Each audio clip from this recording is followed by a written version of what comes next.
em um mundo de fantasia. Na verdade, é na internet. Em que os filmes são analisados. Também tem biografia, entrevista, debate, um monte de coisa, né? Sim, um podcast se destaca. Podcast Cinemação. Só no cinemação.com.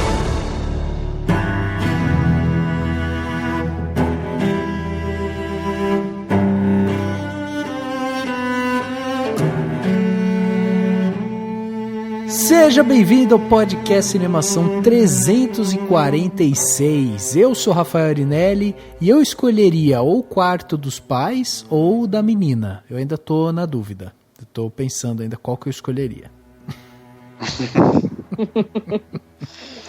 Olá, eu sou Carissa Vieira e o capitalismo é o grande parasita da nossa sociedade e quem discorda disso tá vivendo errado. E tenho dito... Eu sou Daniel Cury e, como diria a sábia música, o motivo todo mundo já conhece, é que o de cima sobe e o de baixo desce. Ai, olha o Dani trazendo a filosofia do Tchan.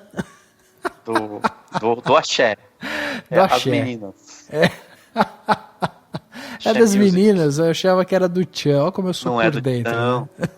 Não é do Tchan.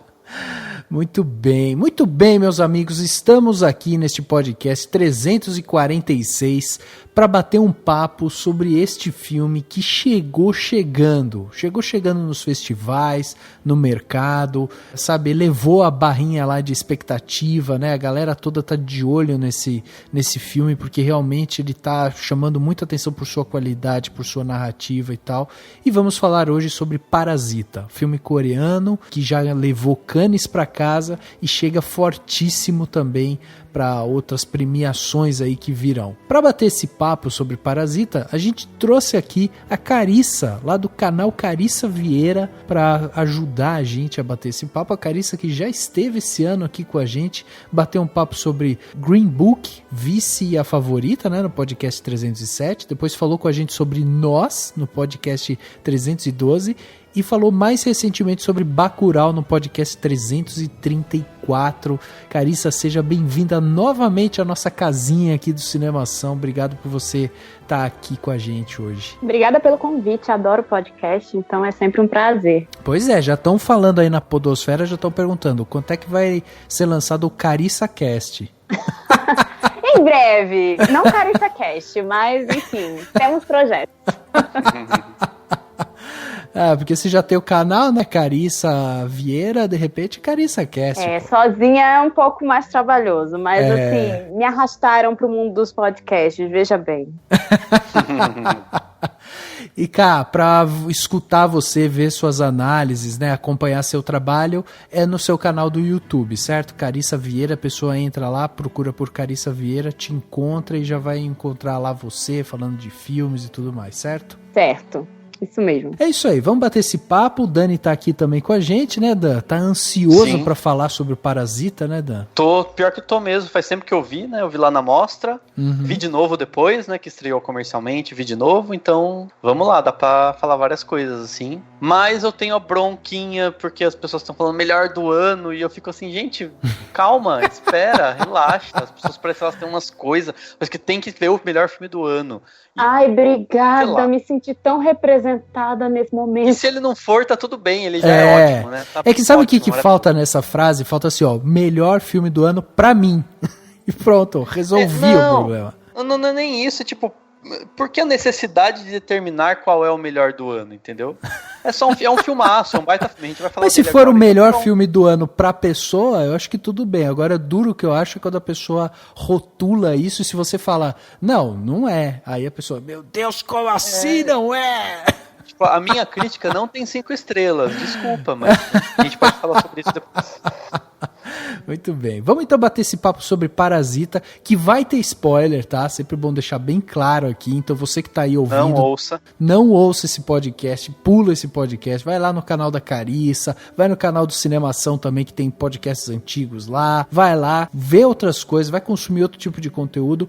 Assiste o filme e depois volta aqui. Porque esse é um filme que vale a pena você ter o primeiro impacto, depois analisar ele, porque é um filme que te deixa com aquela sensação assim de, nossa, preciso falar sobre ele. E é isso que a gente vai fazer aqui hoje, logo depois do quadro Repercussão. Confira o que rolou durante a semana. Eu começo. Agora no Repercussão.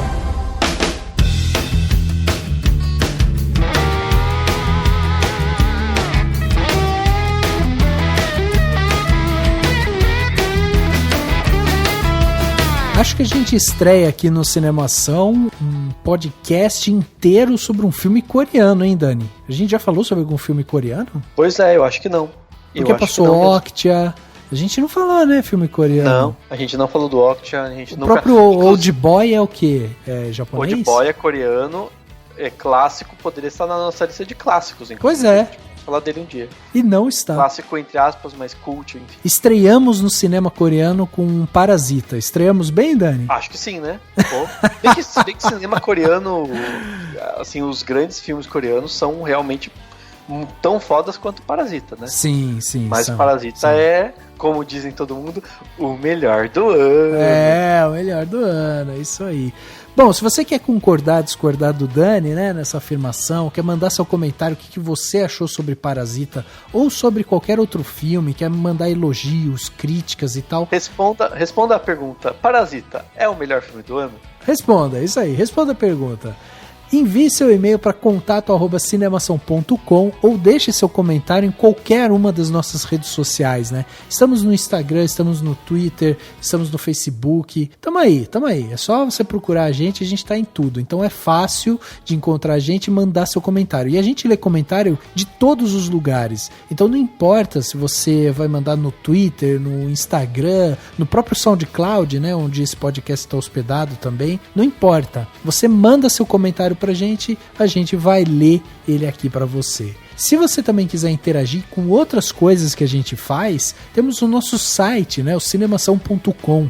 É lá que se concentra todo o nosso conteúdo aqui do Cinemação. Você vai encontrar artigos, críticas, vídeos, vai encontrar dicas de filmes, séries, muita coisa bacana tá lá. Inclusive, recentemente saiu lá um artigo, né, uma notícia que o Cauê Petito colocou pra gente falando que a Horror Expo 2020 já tem data confirmada, já tá tudo confirmado para acontecer no ano que vem. Então você pode ir lá e saber mais sobre a Horror Expo. Temos aí também um artigo novinho em folha lá do Gui Pereira, que é um colunista convidado aqui do Cinemação, e ele colocou esse artigo para falar sobre O Fantasma Apaixonado, clássico do cinema, e ele fez essa análise sobre esse filme. Tem muita coisa bacana, crítica de O Exterminador do Futuro, Destino Sombrio, tem Geração M, né, com o episódio também sensacional sobre a Horror Expo, também crítica tá lá. De Parasita. Crítica vai de lá Parasita. Em críticas, porque já faz tempo que eu fiz, mas tá lá. É verdade.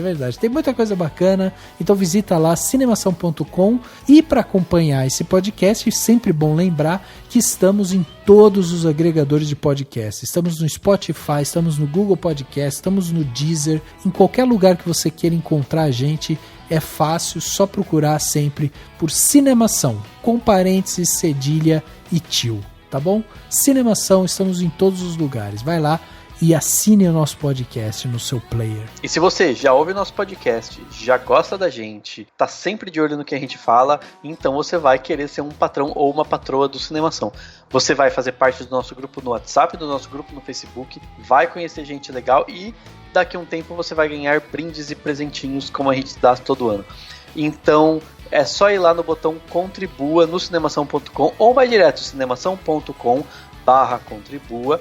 Escolhe a plataforma que for melhor para você, escolhe o valor que couber no seu bolso ou que você achar que a gente merece, e você pode contribuir a partir de R$1 por mês, né? Que é aquele dinheirinho, parece pouco, mas faz toda a diferença pra gente, e aí você vai ser um patrão ou uma patroa do Cinemação. Então entra lá, contribua e faça com que a gente cresça ainda mais.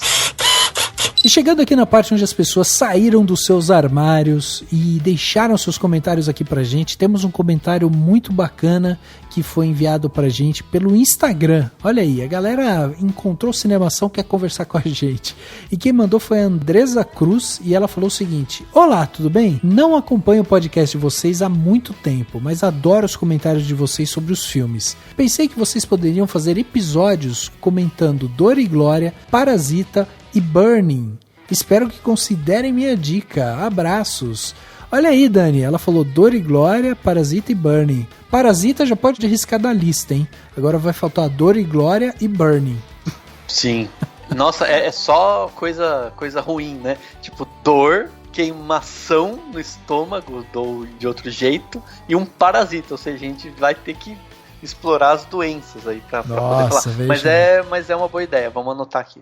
Verdade. Lembrando que Dor e Glória é um filme do Almodóvar, né? Um filme que merece. Já estreou, pois é. É um filme que realmente merece também um podcast. E o Burning também é um filme, se eu não me engano, ele é coreano também, que em português foi traduzido como Em Chamas.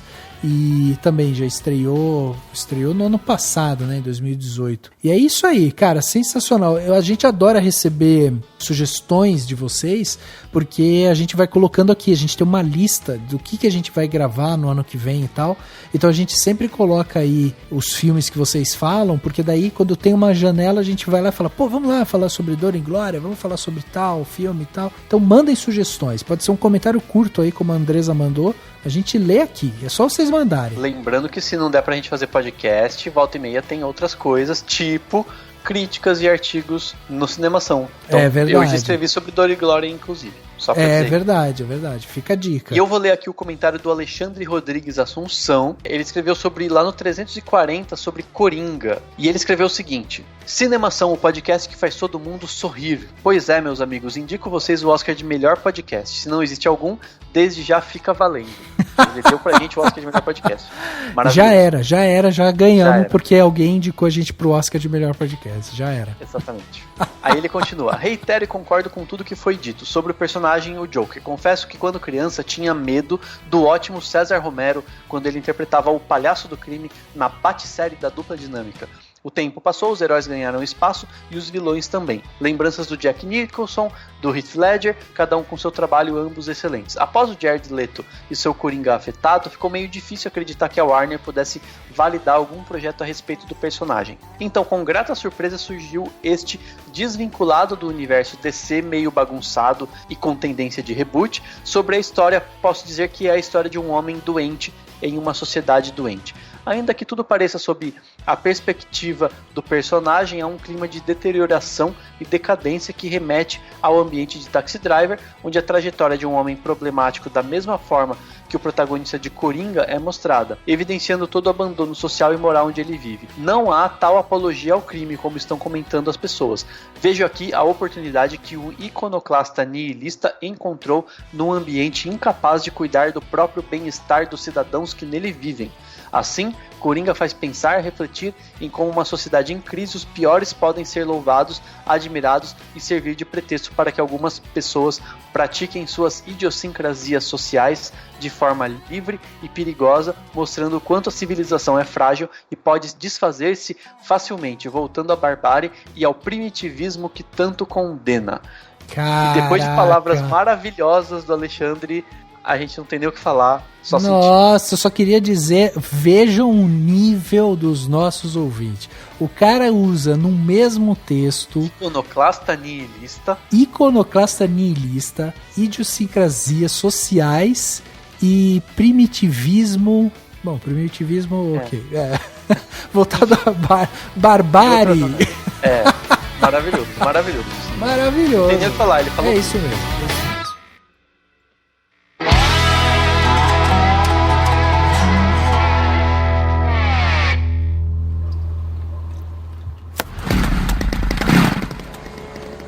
뭐야, 소독해?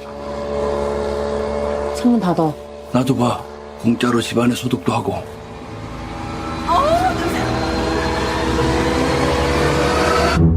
부모님 얼굴도 뵙고 좋더라. 건강들 하시고. 일거리가 없으셔도. 네가 내 대신 얘 과외 선생님 좀 해줘라. 영어. 대학생인 척하라는 거야? 구라를 좀 치지 뭐. 넌 이 좋은 실력으로 왜 미대는 맨날 떨어지냐? 아, 죽을래.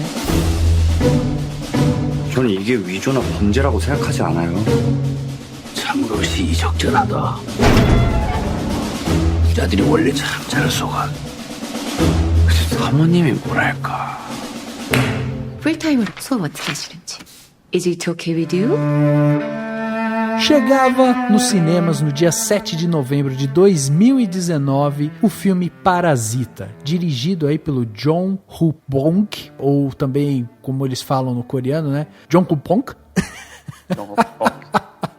Né, esse filme sensacional que chega, um filme de suspense, com comédia e tal, com muita coisa ali envolvida, e é um filme que teve um orçamento, pros padrões que a gente fala aqui, né, principalmente dos filmes hollywoodianos, um orçamento baixíssimo, porque foi um orçamento de 11 milhões de dólares. E o filme já arrecadou praticamente aí, né, 112 milhões de dólares ao redor do mundo. O filme conseguiu faturar 10 vezes mais o custo dele. Vocês têm noção do sucesso disso? Porque assim, independente do que a gente estava falando no começo, da pessoa falar que é o melhor filme do ano, ou de falar que não é o melhor filme do ano e tal, o fato é, o filme é um sucesso de bilheteria, de público, é impressionante. Ele conseguiu bilheteria expressiva até nos Estados Unidos. Exato. Onde as pessoas geralmente não gostam de ler legenda, de ver filme que não seja americano e tudo mais.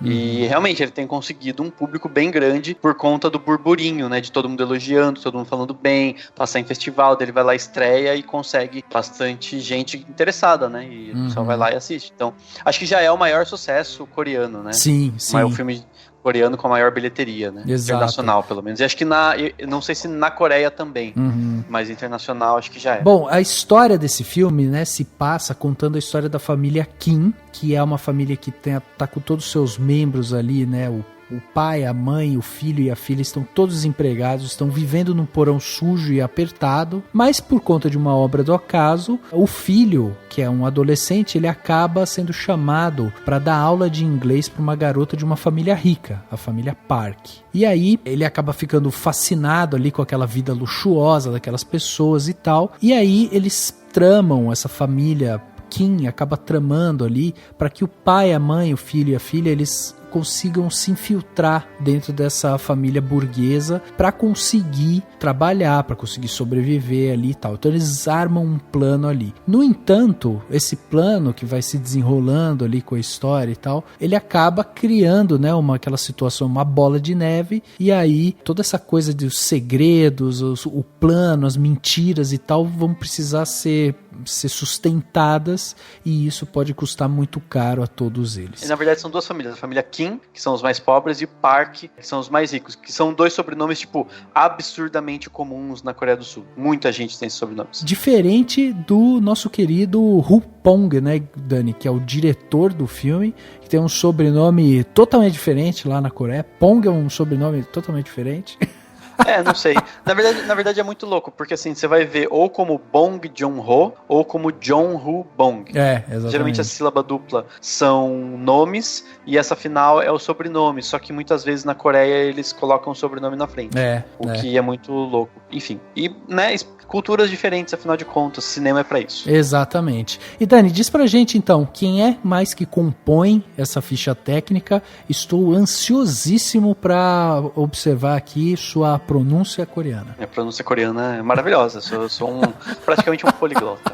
Bom, antes de tudo, é importante citar, o Bong Joon-ho, que é o diretor, ele dirigiu o Okja, que é aquele original Netflix lá, que muita gente viu, dirigiu o Expresso da Manhã, também, que é um filme que ficou bem famoso, dirigiu O Hospedeiro, que é um filmaço, dirigiu Memórias de um Assassino, que é também um filme, um filmaço super importante pra época dele, né, já faz aí imagino que pelo menos mais de 10 anos que ele foi lançado. O roteiro desse filme é do Bong Joon-ho também, e do Jin Won-han, que foi diretor assistente lá do Okja. A fotografia desse filme é do Hong Kyun-pyo, que fez a fotografia do Expresso do Amanhã e também fez a fotografia do Em Chamas, que é um outro filme coreano que também estava bem falado aí nos festivais, passou em muitos festivais. A trilha sonora é do Jae Jung, que também fez do Okja. A montagem é do Jin Mo-young, que acho que é também um homem, né?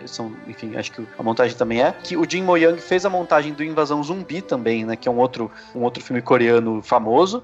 E fez também a montagem do filme O Último Desafio, que é aquele filme com o Schwarzenegger e o Rodrigo Santoro, que saiu um tempo atrás. O design de produção desse filme, que é uma outra coisa espetacular, é da Lee Ha-jun, que é, enfim, a designer de produção desse, e também fez o design de produção do Okja, que também tem muita qualidade nessa área, né? E no elenco, enfim, tem os nomes deles, acho que não tem necessidade de falar, porque são, enfim, a gente tem, né, o pai da família pobre, o pai da família rica. Sim. Não, mas não tem porquê, tipo, é diferente de quando a gente cita nomes mais conhecidos e tal. Por exemplo, o Song Kang-ho, que é o pai da família mais pobre, né, o protagonista praticamente, ele fez muitos e muitos filmes com o mesmo diretor. Então ele tá sempre... E são nomes, acho que, bastante conhecidos na Coreia do Sul. É interessante, né, porque você tá falando os nomes, eu tô acompanhando aqui, e aí, por exemplo, você entra em sites como o IMDB, Adoro Cinema e tal, e aí os nomes estão escritos diferente do jeito que você tá falando. Então, por exemplo, o ator, né, que é o pai da família pobre lá, é o Kang Ho-song. Tipo, você falou Song Kang-ho. Então, tipo, meu, é uma confusão.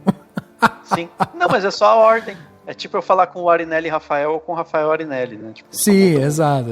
É interessante que eu fiz intercâmbio e aí eu convivi com alguns coreanos e tem alguns, assim como chineses e tal, que quando fazem intercâmbio para países que falam inglês, às vezes eles escolhem uns nomes americanizados. Então, por exemplo, eu dividia casa lá com um coreano que ele chegou para mim e falou assim, olá, não sei o que, eu sou o Brian. Deu, caraca, como assim você é o Brian? Tipo, existe Brian na Coreia, né? Dele, não, é que eu escolhi esse nome pra ser meu nome americano aqui, pra eu conseguir, né, me comunicar com as pessoas. Eu falei, não, por favor, eu quero que você me fale seu nome, eu quero te chamar pelo seu nome. Daí ele falou, tá bom, meu nome é Shun Hu Pompak. Deu, não, então eu chamo de Brian mesmo. Porque, cara, é muito difícil. Sim.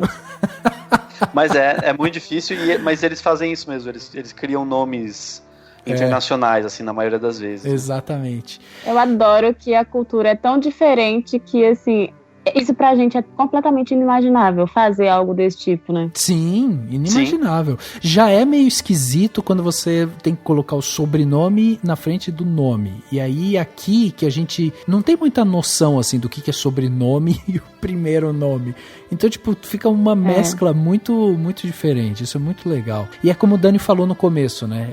Isso é uma das grandes virtudes do cinema, é apresentar a gente para essa cultura tão vasta que temos por aí, né? Sim. Mas o mais interessante, e falando, assim, de um filme como Parasita especificamente, mas pensando no cinema coreano da atualidade, assim, a cultura é tão diferente da nossa e ainda assim tem tantas coisas pra gente se identificar, sabe? Eles estão conseguindo fazer um cinema tão universal, mesmo eles sendo tão particulares, né? Então é muito interessante isso. Sim, e uma coisa, até vi um paralelo desse filme, e não tinha pensado num paralelo assim, mas o paralelo desse filme com O Assunto de Família, que é um filme japonês que fez bastante sucesso ano passado, concorreu ao Oscar de filme estrangeiro. É interessante também que tanto esse quanto O Assunto de Família, quanto, claro, que muitos outros de países como esses países, Japão, Coreia do Sul, a gente visualiza muito países muito, muito ricos e a gente acha que tudo lá foi resolvido, né? E a gente olha pro Brasil e acha que no Brasil a gente tem muita pobreza e tal, e a gente vê que eles enfrentam problemas parecidos. Claro que em proporções diferentes, ninguém está dizendo que não há essa proporção diferente, que no Brasil tem um índice de pobreza maior, com muito mais gente, mas tem isso, né? E é isso que o capitalismo faz, né? Ele tem pobre mesmo nos lugares mais ricos, nos países mais ricos, você vai ter gente pobre passando necessidade e sustentando esse sistema. Então, por isso que isso é uma das coisas que me chama a atenção nesse filme do Parasita, porque assim, a gente começa o filme sendo apresentado para essa família Kim, que é a família pobre, e a gente, vai ver como é que é o dia a dia deles, começa, com o filho tentando buscar ali um sinal de Wi-Fi e tal, e eles usam o Wi-Fi meio que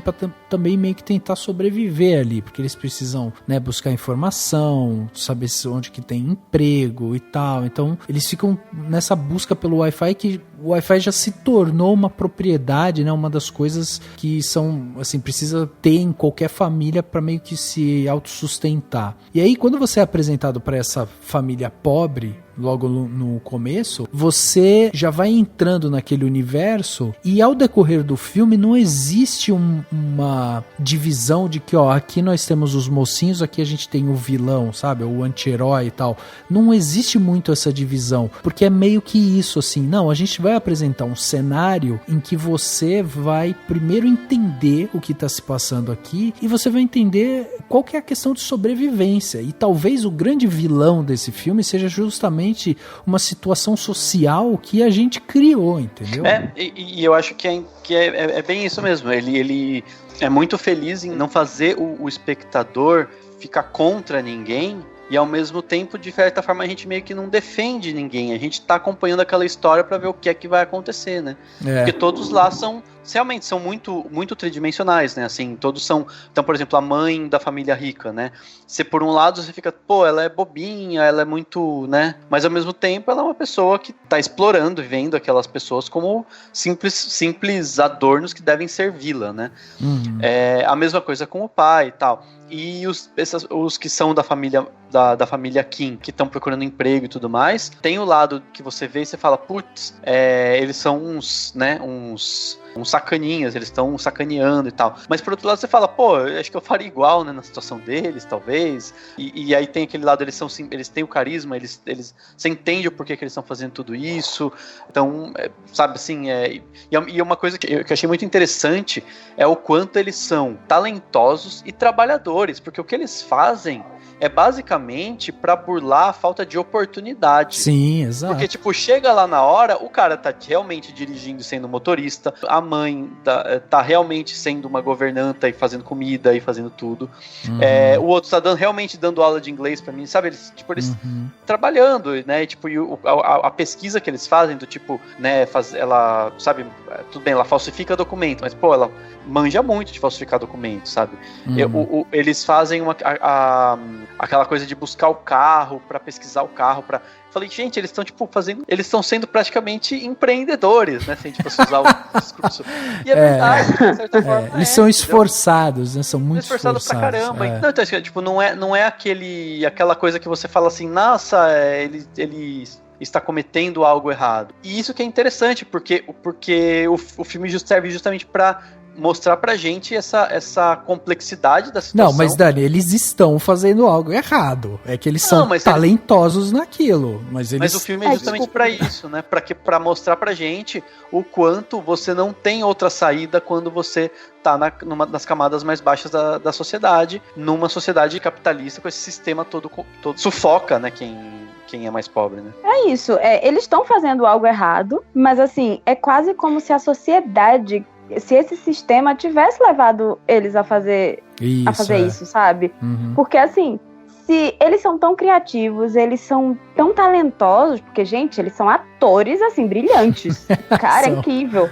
Mas assim, eles não têm oportunidade nenhuma. Imagina aquela menina tendo oportunidade, sabe? Mas ela simplesmente não tem, porque ninguém olha pra eles. Eles estão ali, literalmente vivendo no fundo do poço, porque assim, literalmente não, porque não é um poço, né, mas assim, eles estão vivendo, inclusive, num lugar, num porão? Tipo um porão. É um semi-porão, né, uma coisa comum em vários países, sabe? Né, tipo, Então assim, eles vivem num lugar que, como acontece no filme, é inundado, eles vivem à margem da sociedade, de fato. Sim. Então ninguém olha pra eles. Então, não é como se, assim, eles sonham, eles são 4 folgados que não fazem nada, que não querem fazer nada da vida. Não é isso, né? Eles são pessoas que gostariam de ter oportunidade, mas, assim, eles simplesmente não têm. E quando a oportunidade surge, acaba sendo assim, eu tô agarrando e eu não quero prejudicar ninguém, eu só quero ter possibilidade de ter uma vida digna, sabe? Só que aí é tipo, a gente vai vendo que existem vários tipos de indignidade, assim, porque, por exemplo, a outra mulher lá, que o marido vive escondido, é outra prova de que aquela sociedade é totalmente doente e que tem outras formas, sabe, das pessoas estarem à margem. E também porque ele estava devendo o marido dela, ele acabou ali porque ele estava devendo, porque também ele não tinha condições de sobreviver dentro daquela sociedade, sabe? É complicado. Exatamente. E é isso que eu digo geralmente quando a gente tá vendo filmes onde é feito esse corte abrupto, né? Entre você coloca de um lado o herói, você coloca do outro lado o vilão. E uma das minhas grandes incomodações é justamente quando a gente tem esse vilão, a gente tem esse antagonista, e aí o roteiro, ele não se preocupa, o roteiro ou o corte final do filme, enfim, ele não se preocupa em desenvolver aquele discurso vilanesco ali.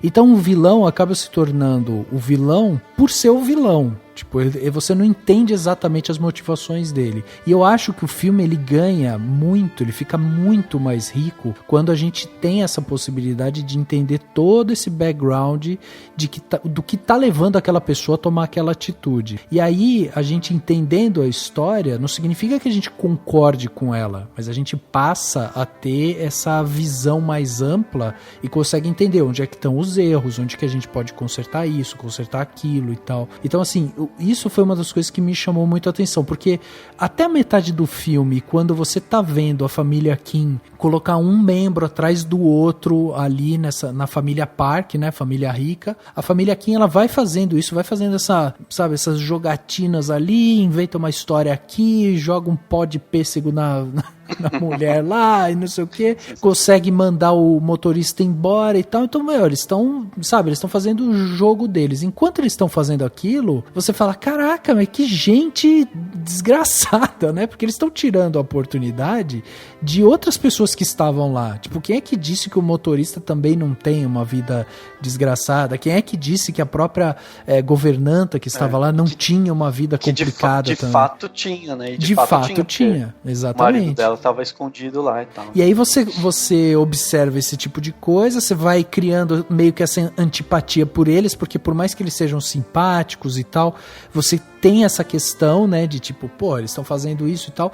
Só que o filme, ele é muito feliz, porque daí entra uma parte que pra mim até, adicionando um nome aqui nessa ficha técnica que o Dani trouxe pra gente, que é do Yang Jin-moo, que é o cara que é o editor do filme. E aí eu acho que ele é muito feliz porque na edição a gente consegue ir percebendo essa questão dúbia, né? Porque daí enquanto você tá criando esse sentimento com essa família Kim, você tá achando que eles estão sendo sacanas e tal, ao mesmo tempo ele coloca uns cortes ali em que você vai ver a família jantando lá na casa deles que fica nesse porão, você vai ver a família fazendo algumas coisas ali, tipo indo visitar lá os carros e tal, e você vai ver que tipo, eles não têm outra alternativa. Então ao mesmo tempo que você acha eles uns sacanas, a edição vai te mostrar, sabe, não tem muito mais o que fazer. E isso é legal, sim, criar essa questão dúbia, você ficar com esse sentimento de, caraca, sabe, é uma sacanagem, mas ao mesmo tempo, pô, vocês têm que fazer isso, não tem mais o que fazer, gente, e tal.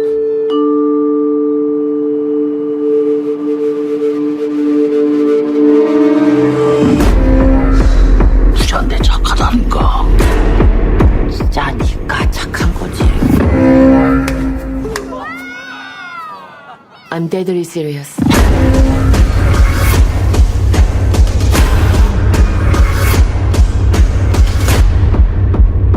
근데 지금 진짜로 이상한 게 뭔 것 같아.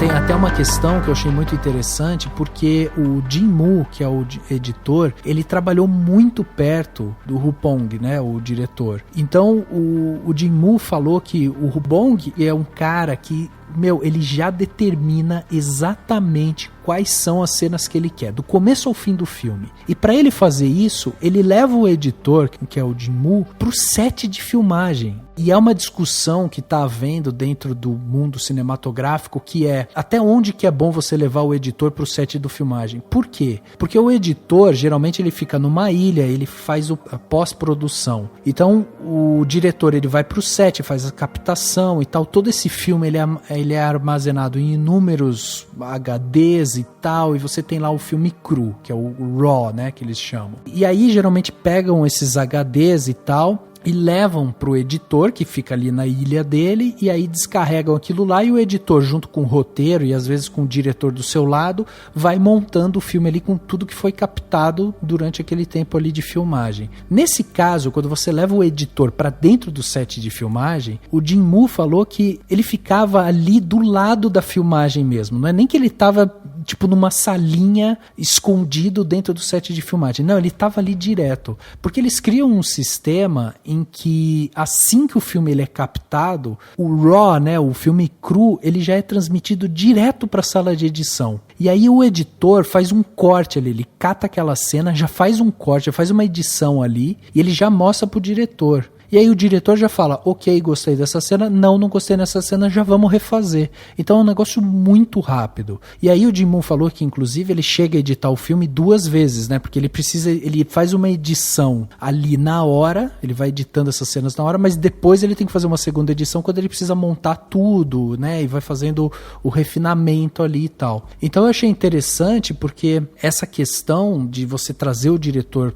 editor para dentro do set, o diretor tá ali perto e tal, torna a coisa muito mais dinâmica, né? E existe essa discussão, até porque o Jin-Moo falou que, assim, pra ele, sabe, fica muito mais rápido, porque o diretor já olha e já vai falando, não, isso daqui sim, isso daqui não, isso daqui sim, isso daqui não. Então é interessante de você ver essa dinâmica. E o Hu Bong, ele é um cara que ele sabe exatamente o que ele quer mostrar. E uma das características dele é a seguinte, ele gosta de mostrar as coisas uma vez só na tela. Ele não gosta de ser redundante. Então, inclusive, foi perguntado pro Jin-Moo, por exemplo, tem aquela cena em que o filho, né, da família pobre, o filho da família Kim, ele vai até a casa da família rica, ele conhece a casa, ele anda pela casa, ele conhece a menina que ele vai dar aula, ele dá aula e tal, então você vê todo aquele personagem conhecendo todo aquele ambiente. E é através desse filho que a gente vê o convite sendo feito, né, para ele dar aula de inglês e tal.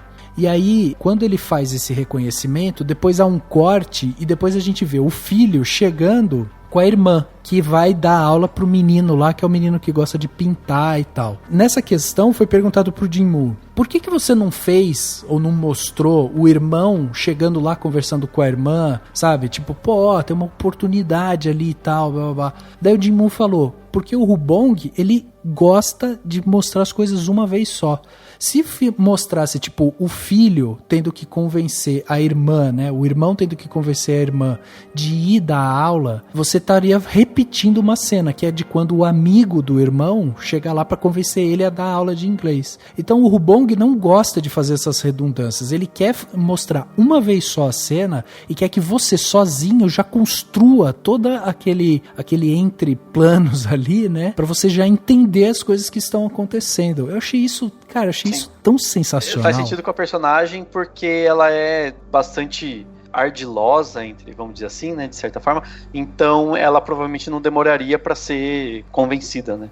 Sim, faz sentido. Essa coisa do filme não ficar mostrando a mesma coisa várias vezes, de não subestimar o público, porque de fato é isso, assim, ele te dá os elementos ali pra você entender o que tá acontecendo sem precisar estar realmente mostrando de verdade cada mínimo detalhe. É uma das coisas que eu acho mais legais, assim, do filme, justamente porque valoriza o público, assim, tipo, não chama ele de burro, sabe? Quer dizer, não é nem burra a palavra, mas, assim, acho que dá pra entender o que eu quero dizer. Acredita que o público entende de fato o que tá acontecendo. E isso não só nessa cena que você citou, mas, assim, eu acho que o filme como um todo, ele te coloca ali várias situações e você vai entendendo e, ok, uma vez ou outra, como no final, com a história, depois do que acontece com o pai, né, que aí no final a gente tem o filho lá pensando naquela coisa, que tem aquela carta e tal, eu acho que é um dos momentos mais didáticos, digamos assim, do filme, também não sei se é a expressão correta, mas assim, de modo geral, eu acho que o filme, ele consegue passar por muitos gêneros e ao mesmo tempo ele faz isso sem grandes repetições, deixando o público e criando suas ideias a respeito daquela história, sabe? Sim. Sem ser muito didático, sabe? Sem jogar tudo na sua cara. Então, eu acho isso muito legal. Não, e ganha um dinamismo, né? Porque você não repetir... E veja que é um filme que não é um filme curto, ele é um filme longo, ele tem 2 horas e tralalá. Então, assim, é um filme que, sabe, ele não é um filme curto, ele precisa ser interpretado. Você no começo vai, pô, ele tá levando a irmã e tal. Eu no começo assistindo a primeira vez ali, eu falei, ele tá levando a irmã, talvez a irmã tenha algum tipo de vivência também, né, com crianças e tal. Mas conforme a história vai se desenrolando, você vai entendendo que tudo aquilo ali era um plano realmente. Então, assim, o fato de você não mostrar as coisas 2 vezes, você dá esse dinamismo, né? Você dá essa possibilidade para que as pessoas vão interpretando do seu jeito, vão entendendo as coisas no seu ritmo. E eu acho isso também muito legal, assim, de você, como a Carissa falou, não tomar o público, sabe, da maneira mais mastigada possível. Não, vamos deixar vocês terem o tempo de vocês e tal. E é um filme que tem um ritmo muito legal. E aí o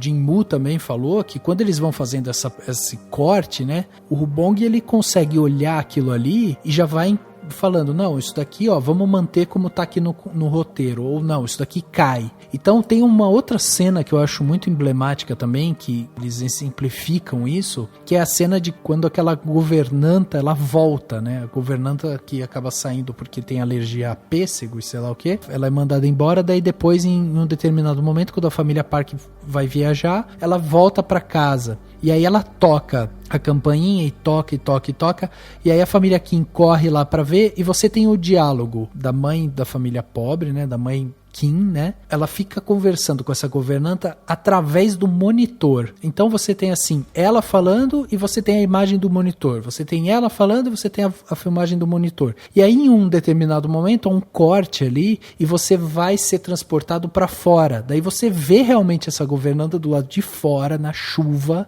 e ela ali tipo falando e tal, e depois volta de novo pro monitor. Então, aí, sabe, aí foi perguntado pro Jin-Moo, por quê? Por que essa escolha? Aí ele falou, de novo, o Bong não gosta de repetir cena. Não teria por que, tipo, mostrar ela no monitor, ela na chuva, sabe? Ficar repetindo isso. Então mostra uma vez só, porque quando você mostra uma vez só, você já dá a dimensão do lugar onde ela tá. Tá frio, tá chovendo, ela tá encolhida, ela tá, sabe, ali tá tentando conversar e tal.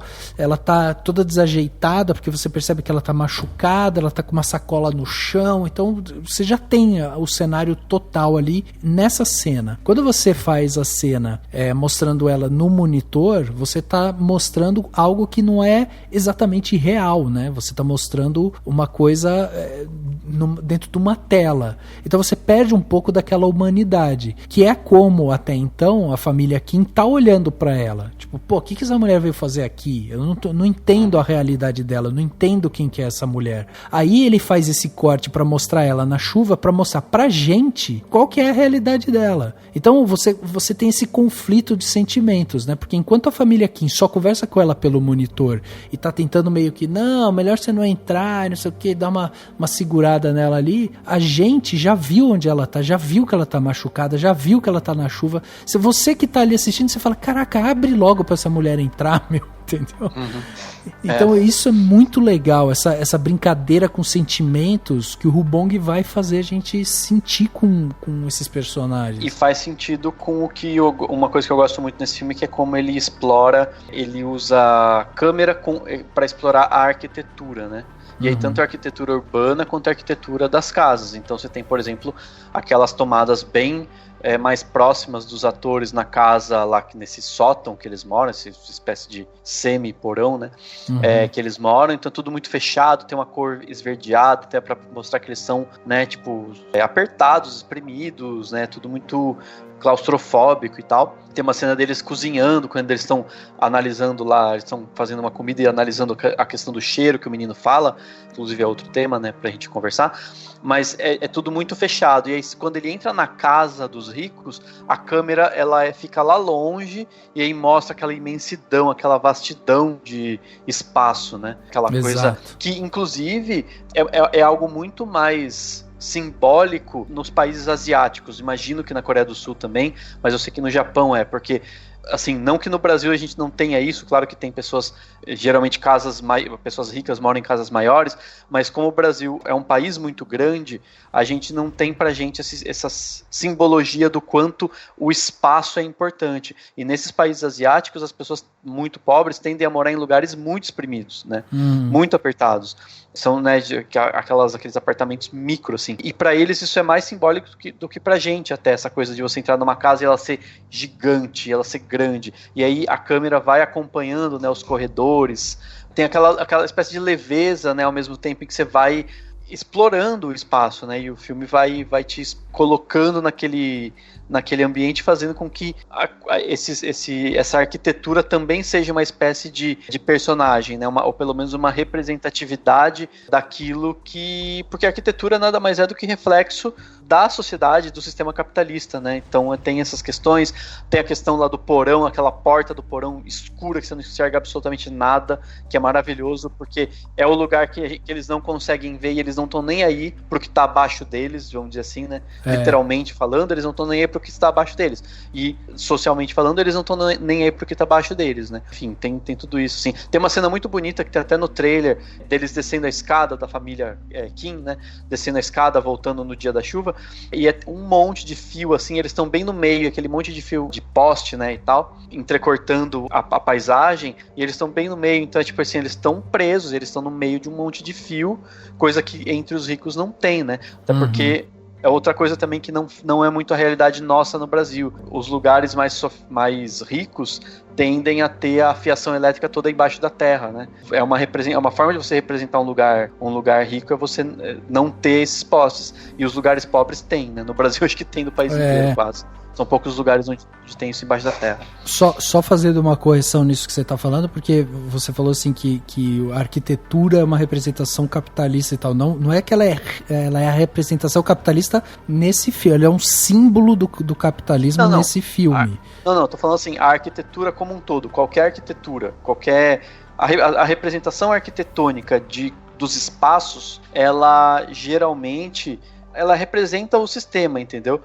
Só para te dar um exemplo. Então, mas não que ela tenha a ver com o capitalismo. Tem. Não, Existem estudos que fazem relações entre o quanto a arquitetura de uma cidade, ou a arquitetura de uma casa, ou a arquitetura dos espaços reproduz os preconceitos, então, Dani, mas é maior do que você definir a arquitetura só como uma representação capitalista. Ela é representação do próprio ser humano. Do sistema. É isso que eu quero dizer. É do sistema. Do mundo que a gente... exatamente, claro.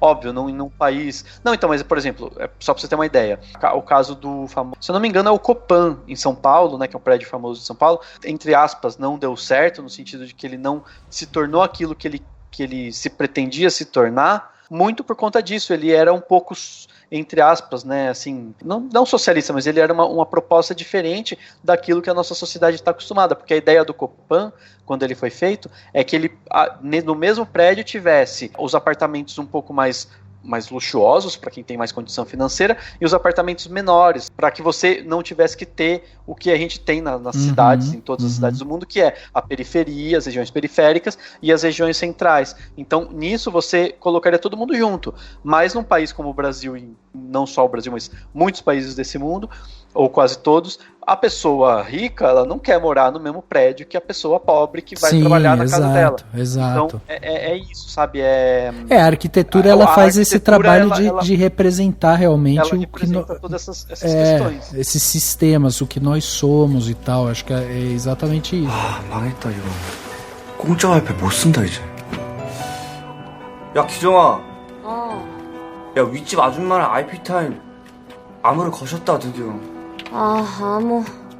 이래서 국까지 눌러봤어? 안 돼. 반대 순서로도 해봐. 안 된다니까. 아이씨, 뭐야 그럼? 그 문자고 카톡이고 다 안 되는 거야? 그치. 야, 김기태. E eu acho que aí também tá morando justamente a questão central desse filme, que é a questão social, né? Porque o filme, ele é uma crítica clara a justamente esse degrau que a gente tem social, entre pobres e ricos e tal. E aí a gente tem inúmeras cenas e inúmeros momentos em que ele vai trazer esse contraponto. Como a própria cena em que a família Kim tá na casa da família Park, que a família Park vai viajar, eles estão ali desfrutando, comendo e tal, eles fazem essa brincadeira, né, de em que quarto que você ficaria, onde que você dormiria se você morasse aqui e tal lá. E aí, nisso daí, quando a família Park volta pra casa e eles têm que sair, né, numa cena que eu acho sensacional, aquela cena, pra mim me lembrou até muito assim, tipo Trapalhões, sabe? Monty Python e tal, aquela cena meio coreografada de você ter que empurrar um pra cá, tem que vir o outro pra lá e não sei o que, pra eles conseguirem sair daquela situação. Quando eles realmente conseguem sair daquele universo rico, daquele universo social que eles estavam, que eles não pertencem, eles se deparam com a situação mais prejudicial, mais calamitosa, trágica da vida de qualquer pessoa, que é ver o lugar que você mora completamente destruído, completamente, e eles não têm mais o que fazer. Então tem essa questão que o Rubong traz pra gente realmente dessa, sabe, dessa quebra. Você tava ali tranquilo, aquele jardim maravilhoso, e de repente eles estão no meio da água, no meio, sentando no vaso que tá espirrando merda pra tudo que é lado, entendeu? E eu acho que é aí quando entra a maior sacada do nome Parasita, inclusive. Sim. Porque assim, durante boa parte do filme, porque isso, eu acho que essa mudança, porque inclusive muda muito o clima do filme quando isso acontece, porque o filme vem numa comédia crescente, assim. E aí, é nessa hora que a comédia meio que acaba. Um pouco antes disso, que, assim, deixou de ser engraçado esse negócio. Deixou de ser absurdo. Assim, absurdo no sentido do exagero que pode se tornar cômico. Sim. É absurdo de outras formas. Mas, assim, acabou isso. Virou uma coisa bem trágica e virou a coisa tá triste agora. E aí é onde eu acho que a gente primeiro pensa assim, eu via o filme e eu pensava assim, até chegar nesse momento, se esse cara estiver me dizendo que essa família, a família pobre, que é deles que vem o nome Parasita, eu vou terminar esse filme com muita raiva.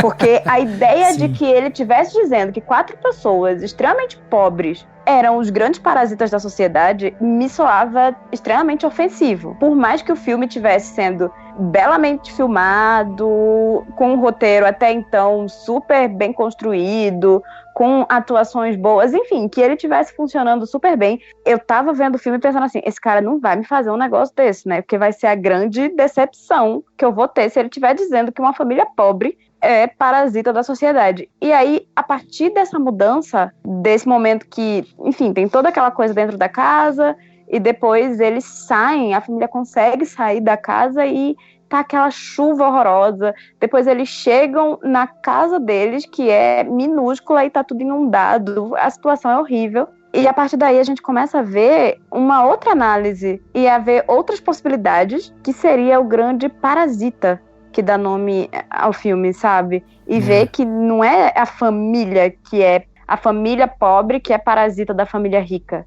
Porque, assim, para aquela família rica ser rica, existe toda uma ordem social, existe todo um contexto problemático da nossa sociedade que é parasita. Você fica meio, quem é parasita de quem aqui, e eu fiquei pensando nisso, até na segunda vez que eu vi o filme, que eu me toquei de uma coisa que é um detalhezinho, né, que o pai lá da família rica comenta que a governanta come bastante, né? Fala assim, ela come muito, ela... A primeira, né, a primeira governanta. A primeira. Quando a gente descobre que ela estava mantendo lá o marido dela naquele sótão, que seria um bunker, né, que tinha sido feito pelo dono da casa anterior e tal. Quando a gente vê isso, eu até pensei, nossa, será que esse cara seria o parasita? Mas já fiquei pensando nisso, eu falei, gente, se ele pode comer a comida dele, né, assim, comer a comida dessa família, que ela até fala que não, que ela compra, mas provavelmente ele né, pegava a comida da geladeira e tal, e aquilo não gera nenhum tipo de problema pra família, ele não é um parasita, porque o parasita, se você tiver um verme parasita em você, ele vai tirar suas energias, ele vai comer a sua comida, ele vai tirar o que você tá, né, te fazer causar danos, né? Esse é o princípio, né? Então lembro que eu pensei, enfim, depois que eu saí do filme e tal, nessa coisa, eu falei, gente, ele, sabe assim, de fato ele não era o parasita, porque ele não estava fazendo, pra família ele não causava problema nenhum, tanto que a própria mãe, né, a mãe da família rica, comenta que eles estão muito bem de dinheiro. Ela fala assim, não, de dinheiro a gente tá super bem, a gente tá muito bem, graças a Deus e tal. Ou seja, eles já eram ricos, provavelmente, eles ainda estão ainda mais ricos, entendeu? Mesmo com alguém comendo a comida da sua geladeira. Então é isso pra gente pensar, né? Tipo, quanto de desperdício que não existe, o quanto de excesso não tem nas geladeiras ricas e tal. Sim, exato. Mas você sabe que eu acho que o fato dele estar ali, dele estar morando num porão, de estar comendo da comida dele sem eles saberem e tal, também é uma representação dessa questão do parasita. Tipo, ele também faz parte, porque eu não acho que existe um personagem ou uma família exatamente que seja o parasita, né?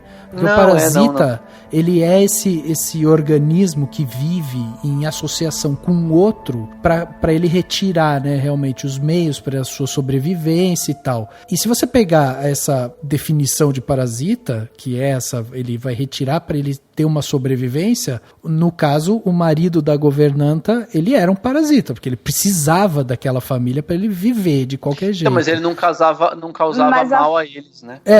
Mas aí que tá, não precisa exatamente causar mal, mas o parasita, sim, ele é isso, ele precisa de outro organismo para ele sobreviver. Mas ele precisa por conta de um sistema capitalista, porque eles contam, né, que ele estava endividado e era a única forma dele fugir das dívidas. Tipo, sim, então tudo é parasitoso. Então, era isso que eu ia dizer, mas não são todos parasitas ali, mesmo sem querer, porque, por exemplo, se o cara lá que tá vivendo, comendo a comida da família, morando ali naquele lugar, ele é um parasita daquela família, que é parasita da esposa dele também, e é parasita de muito mais do que a esposa dele. É parasita de várias minorias dentro daquela sociedade, porque eles só ganham mais e mais dinheiro porque tem alguém que tá lá embaixo na pirâmide para permitir que ele ganhe tanto dinheiro. Então, a outra família que vai lá e que mente e que usufrui também das coisas da família rica, eles estão sendo parasitas daquela família.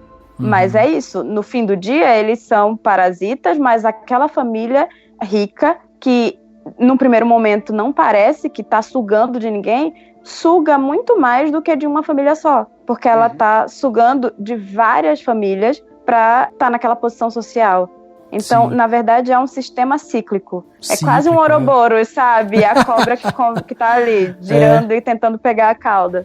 E aí tem uma outra questão que eu acho que também é muito bem colocada, porque daí o Rubong, ele faz isso, né? Quando você vai ver os outros filmes dele, ele usa desse elemento também, que é dessa violência em um momento quando ninguém mais tá esperando muita coisa, sabe? Tipo, você tá naquele ritmo de comédia, você tá entendendo, você tá rindo, você tá achando diferente aquilo ali que você tá assistindo e tal. E aí, de repente, ele vem com uma porrada de violência que é meio que pra fixar exatamente esse pensamento que ele tá querendo discutir aqui, né? Que é essa questão social, que é essa questão desse sistema parasita que a gente vive, né? Em que um precisa do outro e meio que uma coisa que velada ali e tal. Quando ele usa a violência, ele expõe essa situação meio que crua ali pra você. Porque no momento em que você tem esse cara que é um representante desses parasitas e tal, que tá ali vivendo, o cara sai, aparentemente mata o filho, né, da família pobre, depois ele chega lá e ele ataca a esposa ali do cara e tal, tipo, tem toda aquela confusão, você vê a cena, a violência ela é muito explícita ali, né, você vê o cara jogando a pedra na cabeça do moleque, você vê o espeto do churrasco entrando na carne do outro ali e tal, e aí a situação ela se expõe de uma tal maneira que o ápice dessa situação é o pai da família Park virar pro pai da família Kim e falar, me joga a chave porque eu preciso ir pro hospital cuidar do meu filho. E enquanto o cara não joga, ele fica completamente revoltado, coloca a mão no seu nariz, né? Como se, tipo, toda aquela situação, o que tá incomodando dele é o cheiro do cara.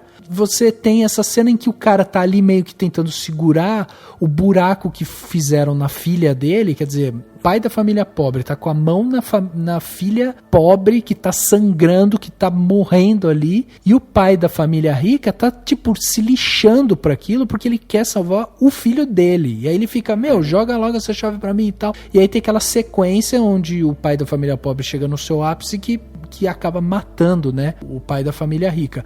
E sabe o que eu acho mais engraçado nisso, assim, engraçado no sentido de irônico, né, é que depois que você tem essa sequência de violência, o que é noticiado nos jornais, o que é noticiado pro mundo essa família se infiltrou nessa casa dessa família rica, essa família rica foi assaltada, foi morta e tal por essas pessoas. E eles não falam nada sobre essa questão, né? Então, assim, existe até essa questão midiática de, tipo, quando existe um problema envolvendo uma classe social mais alta, é muito fácil de você culpar justamente as pessoas da família pobre, porque aí também mora uma questão parasita, né? Porque você precisa dessa classe social mais baixa para você também justificar a violência, as mortes e tal. Então, tipo, é tudo muito orquestrado ali. E isso eu acho muito interessante, porque daí eles vão falar disso e você tem daí todo esse desenrolar mais pro final do filme, que é o cara entrando, voltando pro porão da casa.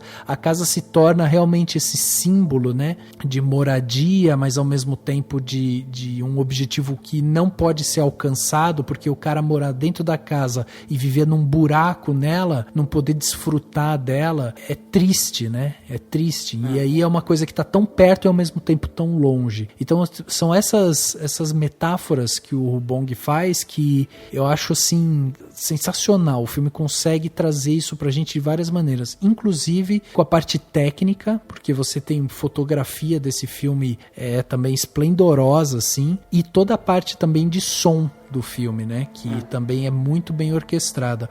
Todo o design de som, ele passa também por essa questão da edição. Então, quando eu tava vendo essa entrevista, né, do editor do filme ali e tal, o Jin-Moo, ele fala que quando ele senta para editar o filme junto com o Rubong, eles já vão colocando na edição alguns efeitos sonoros, mas eles colocam efeitos sonoros tipo simplistas ali, porque o Rubong gosta exatamente de indicar o que ele quer aqui. Aqui eu quero um efeito assim, assado e tal, e depois isso vai daí para um aprimoramento, né? Um refinamento na parte de som. Mas toda a parte sonora já é meio que desenhada, inclusive pelo Rubong e o seu editor. E aí tem uma cena que é na casa também, na casa da família rica, que é quando tá chovendo e tal, que eles fazem uma mescla da música com os trovões que estão do lado de fora, que é quando aquela governanta tá indo para lá. Então ele vai trazendo os trovões, tipo, de forma cada vez mais intensa, o volume vai crescendo, e os trovões eles vão se mesclando com esse som que é a música, né, que envolve ali toda a cena, meio que para mostrar também que, ó, o perigo, né, essa questão perigosa, essa questão tensa que tá do lado de fora, tá vindo para dentro. Então, tipo, eles fazem essa transição sonora, e isso é feito também em vários momentos. Na cena que tem também a enchente na casa, ele também brinca com a questão do som da água, da música. É muito interessante. E aí, voltando também para essa questão imagética, né? Logo no começo do filme a gente tem aquela cena da detetização, né? Que eles estão andando lá, tá tendo aquela detetização, e aí, tipo, o cara fala, viu, abre aí a janela porque daí já mata os bichos que estão aqui dentro. Mas é meio que eles representassem também esses insetos, né? E aí é muito curioso isso também, como que ele consegue equilibrar de uma forma muito harmônica a questão imagética, sonora, de corte e tal. Então é um filme muito redondinho e crítico.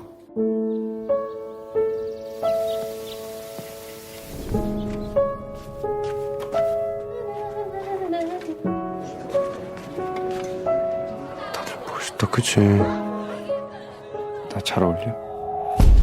구라를 좀 치지 뭐.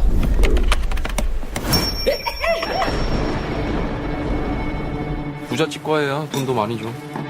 이댁 식구들 참 잘 속아, 그지? 아버지, 저는 이게 위조나 범죄라고 생각하지 않아요. 우리도 뭔가 준비를 해야겠다. 너는 계획이 다 있구나.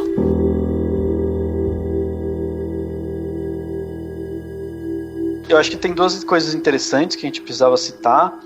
A primeira é a questão do cheiro, né? Que acho que é um fator que tá lá, né? E tem a questão do aquele final lá com o patrão, né? Cheirando e se sentindo incomodado. E aquilo é o gatilho final pro cara matar ele. Aquilo incomodou vocês? Muito. E eu fiquei pensando, mas eu fiquei tentando, tipo, tá, o que eu entendo disso é que as disparidades sociais chegam num âmbito intangível. Talvez, mas não sei, eu fiquei na dúvida do que realmente o propósito? O propósito principal, sabe?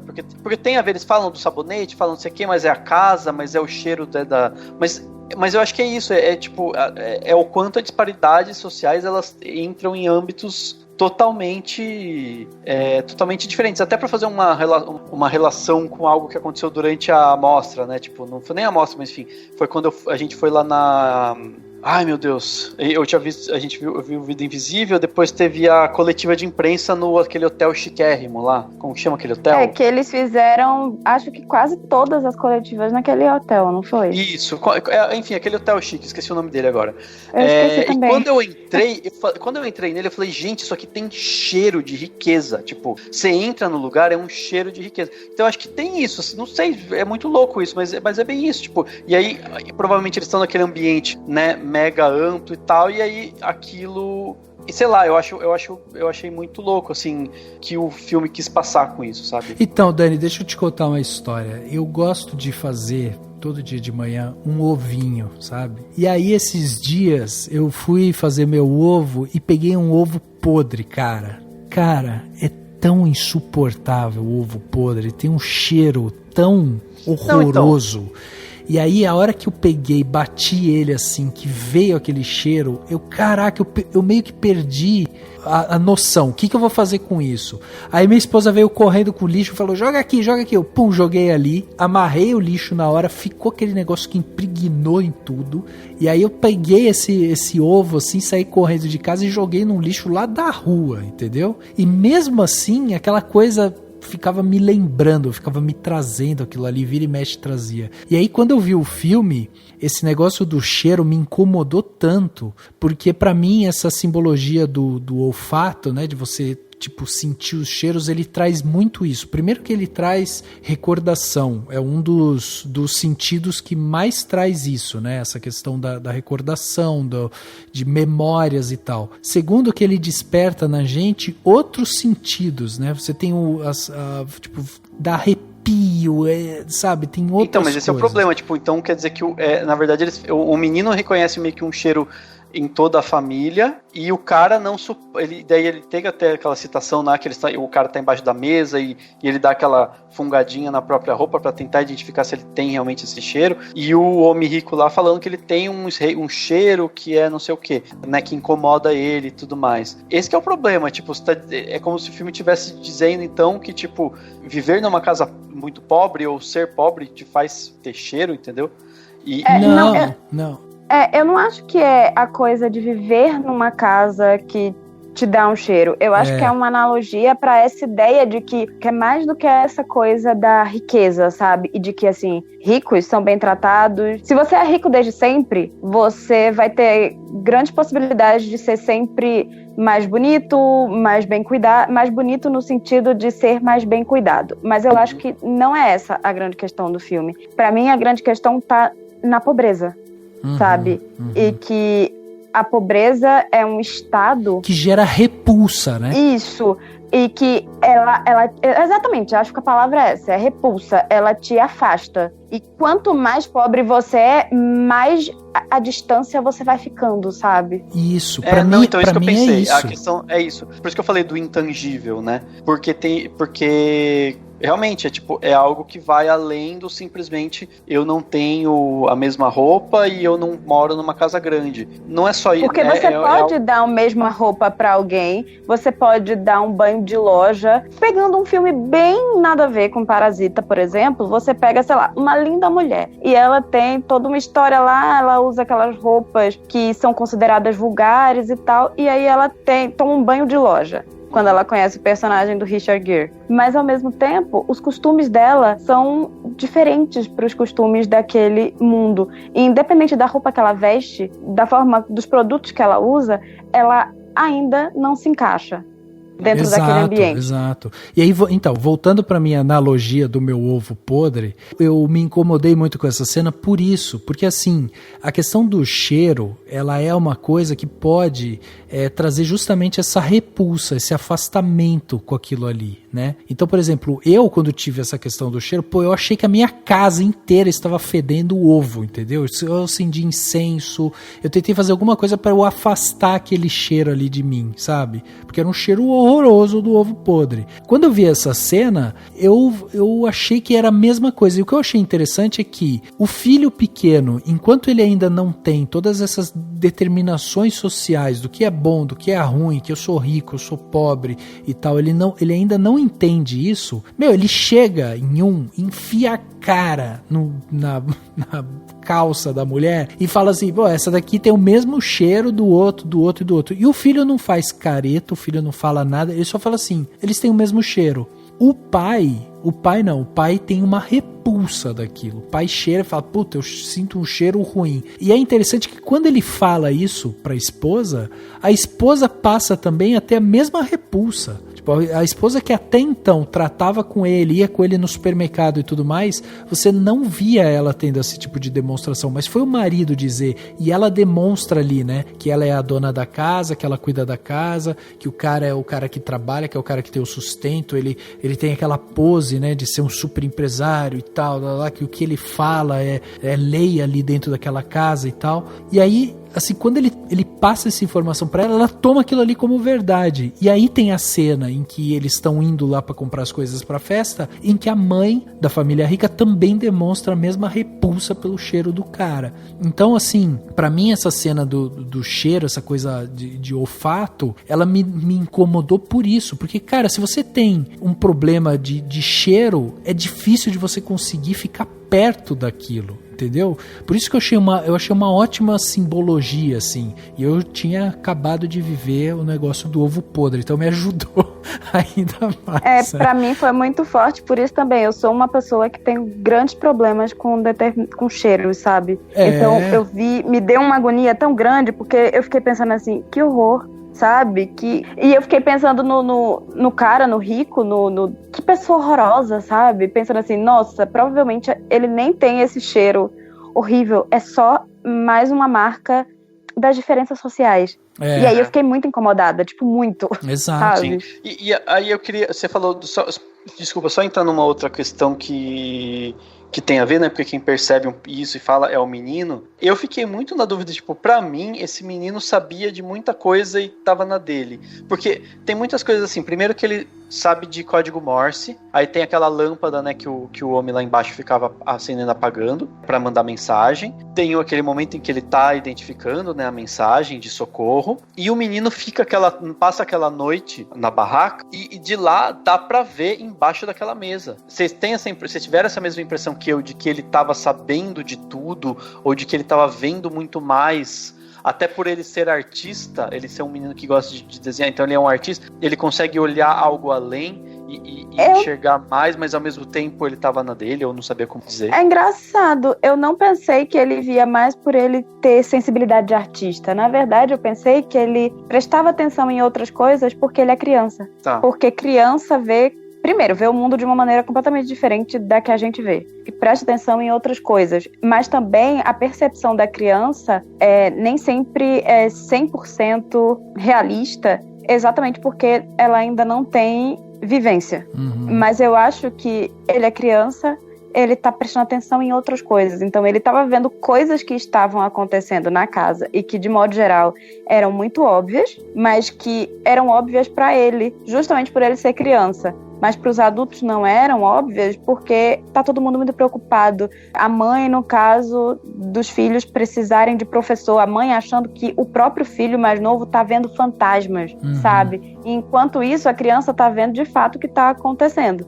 Só que, justamente por ser criança também, a família não tá prestando atenção nas coisas que o menino dizia, porque, assim, criança é impressionável, criança vê um mundo diferente. Então, não dá para levar a sério o pensamento de uma criança.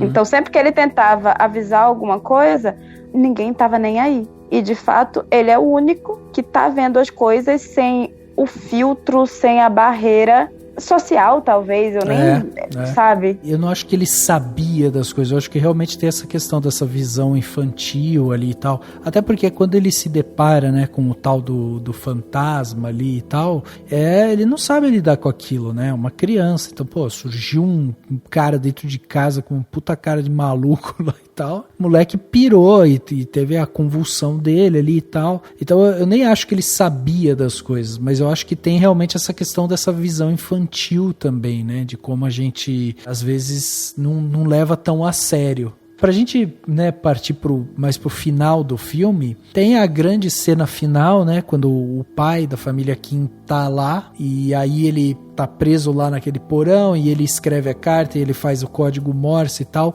O filho dele tem aquela visão, né, de pô, vou até lá, vou observar a casa, e ele anota e percebe que o pai tá preso lá dentro. E aí depois tem toda aquela cena dele crescendo, dele chegando lá com a mãe e tal, do pai saindo de dentro do porão e tal, pra encontrar eles. Acho que fica muito claro ali, toda aquela cena pós-carta é uma cena da imaginação do garoto, né?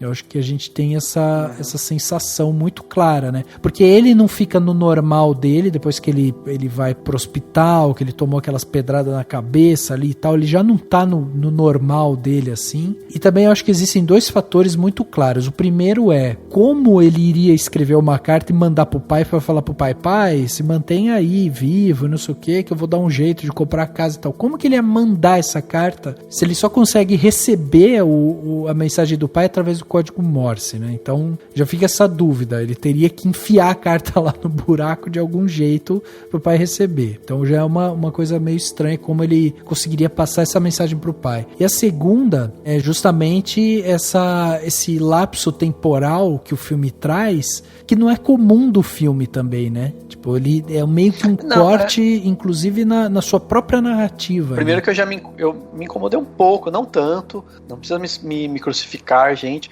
mas eu me incomodei um pouquinho quando já o filme muda de ares e tem uma narração, sabe? E aí vira uma outra coisa. Mas o que me incomodou um pouco mais, na verdade, quando eu vi a primeira vez, foi assim, pô, o filme tá fazendo uma crítica social, dizendo justamente da impossibilidade de alguém muito pobre chegar a viver numa casa daquela, e aí de repente ele mostra que o menino em pouco tempo ficou muito rico e comprou aquela casa. Então isso me incomodou um pouco. Mas, e não cheguei a pensar, eu achei que fosse só uma necessidade de ter aquele final e tal. E aí na segunda vez que eu me toquei de que aquilo provavelmente é uma imaginação, é uma coisa que ele tá, um plano que ele tá fazendo e que não necessariamente acontece, mas principalmente, não é nem porque eu fiquei pensando em como passar carta, mandar carta, etc. Mas porque no final termina com a cena com a mesma cena inicial, que é aquele varalzinho de meia na janela desse semi-porão que eles moravam. Então foi mais por isso, sabe, pra mim, assim, foi isso que me deu a entender que aquilo é uma espécie de sonho que ele tem que se fincar naquele sonho pra poder continuar vivendo. Exato. Mas não sei, eu acho que também tem múltiplas possibilidades, né, de leitura.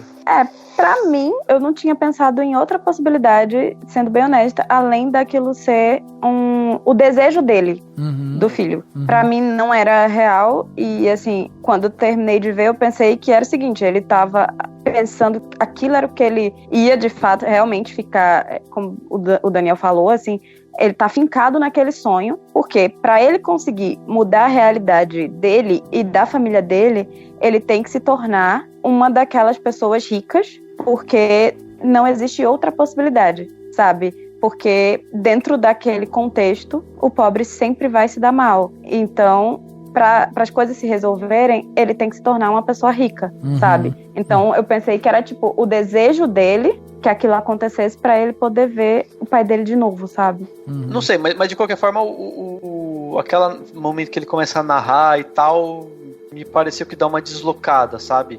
Porque o filme... Foi ele anticlimático? Eu achei. Porque o filme ele é muito maravilhoso no sentido de conseguir misturar gêneros, né? Sem que você se incomode com isso. Porque geralmente tem filme que quer misturar gênero e você fala, nossa, o filme não sabe se é uma comédia, se é um drama. Esse não, tipo, ele mistura gêneros e é tipo maravilhoso porque combina tudo muito bem. Né? Mas esse final é anticlimático. Se terminasse com, sei lá, tipo, sem essa parte, só com aquele finalzão lá catártico, não sei se não seria um filme mais interessante. Eu tenho essa sensação. Claro que é difícil também ficar imaginando o filme diferente daquele que a gente viu e tal, é tudo uma questão de confabular. Mas não sei, tenho minhas dúvidas, entendeu? Não, eu tenho essa sensação também. Eu acho esse final um pouco desajustado ali com o restante do filme, apesar de entender, né, assim, ele querer mostrar de alguma forma essa ideia, essa visão que o filho tem pro futuro. Não, eu que acho... é meio que assim, eu só saio dessa situação, eu só vou conseguir me desprender disso se eu, sabe, se eu me focar aqui, eu vou ter que criar esse objetivo, eu vou ter que trabalhar, vou ter que me esforçar, vou ter que não sei o que pra chegar nesse objetivo, pra daí liberar meu pai. É tipo uma criação de um objetivo ali e tal, mas eu acho realmente ele um pouco fora do tom do filme como um todo. Eu acho assim, a única coisa que eu gosto, o que eu acho maravilhoso é terminar com a mesma cena do começo. Terminar com aquele varalzinho, se eu não me engano é a última cena mesmo. Assim, é a última cena. Aquele varalzinho com aquela janelinha. Por quê? Porque é como uma forma de dizer assim, aconteceu tudo isso e tá tudo na mesma. Os pobres continuam pobres, os ricos continuam ricos, entendeu? Tipo, exato. Continua, não mudou nada no fim das contas.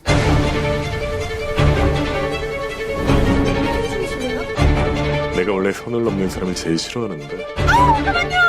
오늘 이거 애들 아빠한테 꼭 비밀로 해주세요. 저기 손 씻으셨어.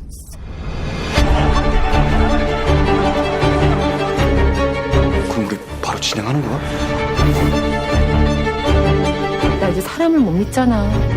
그래도 사랑하시죠?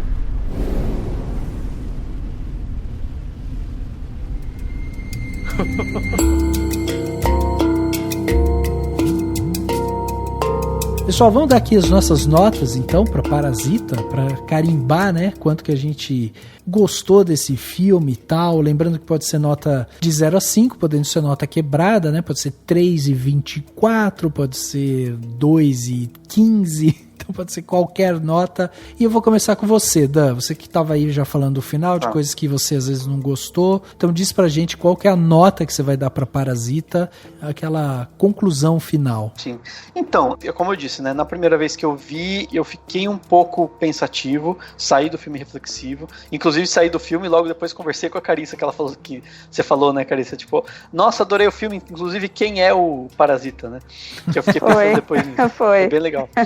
E na minha crítica que eu fiz, eu dei 4,5. Mas esse final, no sentido de mostrar que é uma imaginação, e, enfim, e aí eu consegui refletir mais sobre ele e tudo mais, fez com que ele aumentasse um pouquinho. Mas ainda assim, eu não vou sair fazendo coro. Melhor filme do ano, pode inclusive ser o melhor filme do ano, entendeu? Em muitos aspectos e tal.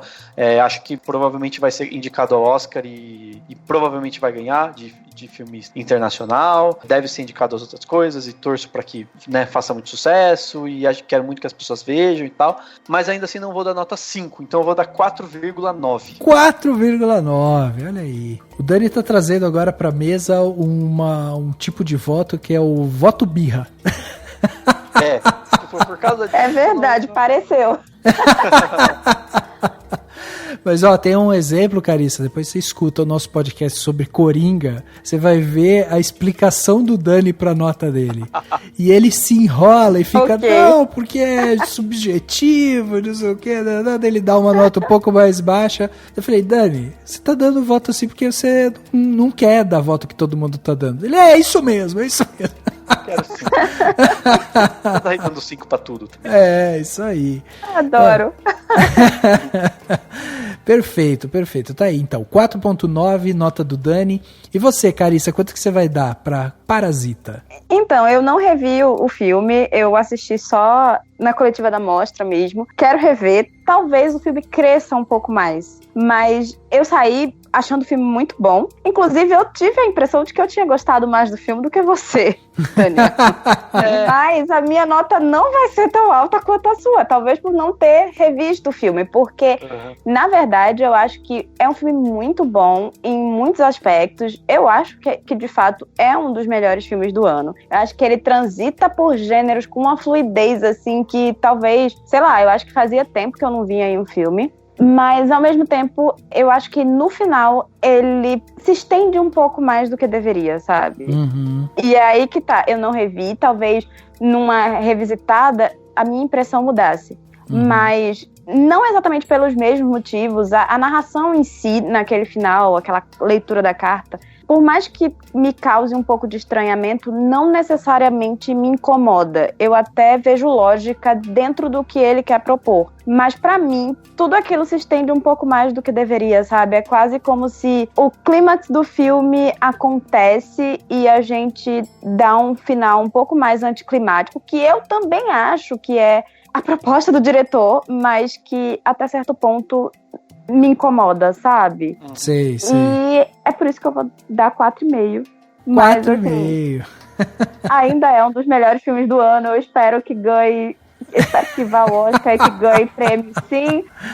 Uhum. Se bem que eu ainda não vi Dor e Glória do Almodóvar, pode ser que eu mude minha opinião e que eu acho que Dor e Glória é melhor, mas tudo bem. Muito bem, é justo. Bom, para fechar as notas aqui, eu resolvi dar uma nota que vai meio que de encontro ao que o Dani e a Carissa falaram, porque eu achei o filme espetacular. Eu acho que tecnicamente ele já é muito bom. Esse lance do Rubong, ele fazer tipo uma cena, né? Ele não ficar repetindo as coisas e me deixa encantado, assim, porque eu acho que é um filme que te obriga a prestar atenção, né? Então, tipo, você tem que prestar atenção, você mesmo tem que interpretar ali e tal. Eu acho isso muito bacana da ideia dele como cinema. E pensando também em toda essa parte da edição e tal, do cinema coreano como um todo, eu acho que é um filme muito simbólico para a Coreia como país, simbólico para o mundo, como o cinema ele pode ser muito globalizado, né? Inclusive, eu vi nessa entrevista, né, do editor do filme, dizendo que o mercado cinematográfico coreano, os diretores, é uma classe muito pequena, é uma classe muito restrita. Então, assim, um diretor toda hora tá conversando com o outro, tá trocando uma ideia com o outro ali e tal. Eles meio que trocam muita figurinha entre eles, porque é difícil, assim, de você ter novos diretores, ter uma nova, sabe, uma galera nova surgindo e tal. E aí, inevitavelmente, eles também se indicam, né? Eles ficam indicando, trabalhei com tal profissional, esse cara é bom, aí, sabe, um indica pro outro e tudo mais. E aí eu acho que essa composição, né, que o Rubong trouxe pra gente desse filme, com essa direção de arte, com esse design de som, com a parte de design, de edição também, de fotografia, eu acho que o filme ele é muito bem amarradinho. Eu acho também que esse final ele é um pouquinho arrastado, também acho que de repente não precisaria daquilo, eles poderiam, sabe, ou ter diminuído aquilo, não precisava exatamente, sabe, ter feito toda aquela narração da carta e tal. Então, pra mim, o filme ele vai tomar nota de 4,75. Vou aqui meio que no meio do caminho aqui da Carissa e do Dani. Então a gente carimba para Parasita a nota de 4,72. É a nota que a gente tá dando aqui para Parasita. Eu acho que é um filme excelente, é uma aula de cinema para quem quer entender um pouco mais do cinema, como o cinema é feito também em outros países. Acho que é uma aula de cinema, vale a pena você ir lá, você ver esse filme, você entender um pouco mais do mercado cinematográfico coreano, que vem crescendo, né? Tem muita coisa boa sendo produzida. O mercado cinematográfico asiático tem feito muita coisa interessante. Então vale a pena ficar de olho, e fica a nossa recomendação para que você assista e comente aqui com a gente o filme Parasita.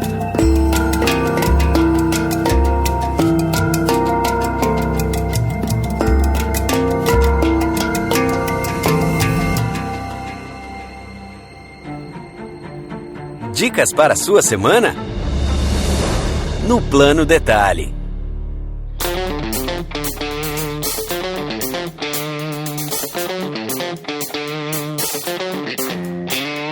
Plano Detalhe da semana, aquele momento gostoso que a gente tem aqui para dar aquela dica para você curtir melhor a sua semana. Afinal de contas, né, a gente solta esse episódio aqui nessa sexta-feira maravilhosa e aí você passa aí 6, 7 dias sem o nosso podcast, fica aquela tristeza. Então a gente dá dicas para você preencher sua semana, você não ficar com a semana tão vazia.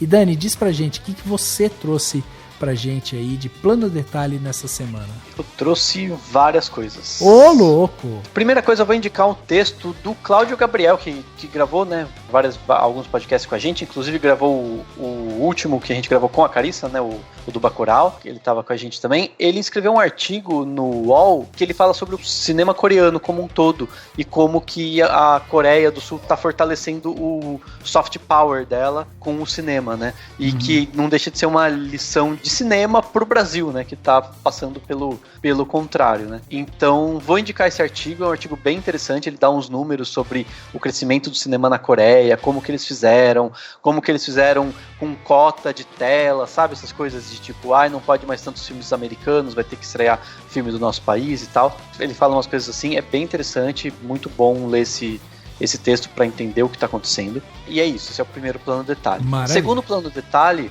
eu vou indicar 3 textos, mas na verdade são não que os textos sejam maravilhosos ou nada demais, são 3 links com histórias bizarras de intrusos em casas. Porque é uma outra coisa que é uma coisa que eu lembrei muito quando eu tava vendo o Parasita, foi isso, assim, eu tinha lido uma vez no Twitter, alguém que linkou por uma matéria, que daí falou de um outro caso e tal, tem umas histórias dessas no Reddit, de pessoas que moravam em casas, que tinham outras pessoas morando e essas pessoas não sabiam. Quando eu vi o filme, eu só lembrei dessa thread do Twitter. Então, sério, porque, gente, é assustador, cara, é assustador. Tem umas histórias assustadoras mesmo. Tem umas engraçadas. Tipo, tem uma que é tipo uma república de estudantes e tinha um cara que morava num sótão que ninguém tinha acesso, só o do proprietário da casa que não deu pros estudantes a chave daquele sótão. E tinha um cara morando lá e, tipo, ele chegou a ser visto por estudantes em alguma festa que olharam e falaram assim, é um cara, oi, beleza. E aí muito situação de... Só quem morou em república sabe da possibilidade de você acordar um dia, ter alguém na sala que você não faz ideia de quem é e você fala, oi, bom dia, porque é o amigo do seu amigo, é a namorada do amigo do seu outro amigo, tal, que foi dormir lá e tal. Então é super normal, isso é muito, muito engraçado. Eu super visualizei isso acontecendo nas casas que eu morei na época da faculdade. Sim. E, enfim, são 3 links com essas histórias, 3 links com essas situações e tal, né?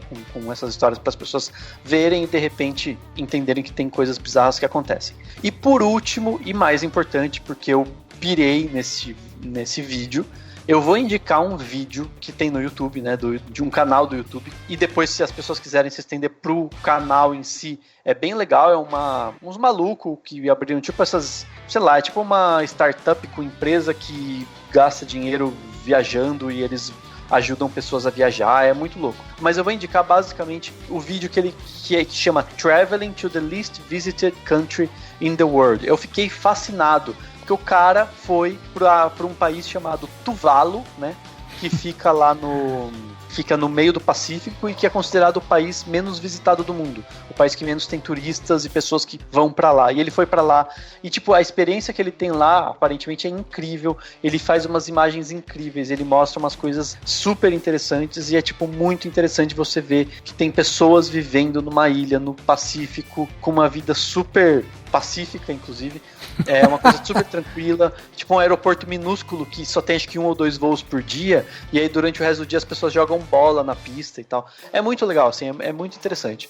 O vídeo vale a pena, e aí se quiser estender pelo canal, vale a pena também, porque é um canal interessante. Tem uns vídeos nada a ver, mas tem alguns de viagens malucas, assim, tipo, tem um que os caras foram do nada, tipo, sortearam no Google Earth lá um lugar pra ir, chegaram na Austrália, E aí resolveram ir pra Austrália e chamar uma pessoa pra ir com ele, uma pessoa aleatória, pra ir com eles mergulhar nos corais da Austrália lá, que era o lugar específico que o mapa mandou eles irem. E eles encontram, tipo, um cara que trabalhava num estacionamento, assim, com uma vida, tipo, super difícil e tal, e eles simplesmente falam, vem com a gente, traz um amigo e a gente vai mergulhar no mar lá e nos corais. E, tipo, e aí o cara conta a história dele. É bem interessante, assim, tem umas coisas bem loucas nesse canal, mas esse vídeo do Tuvalu é muito legal e me deu vontade de ir pro Tuvalu.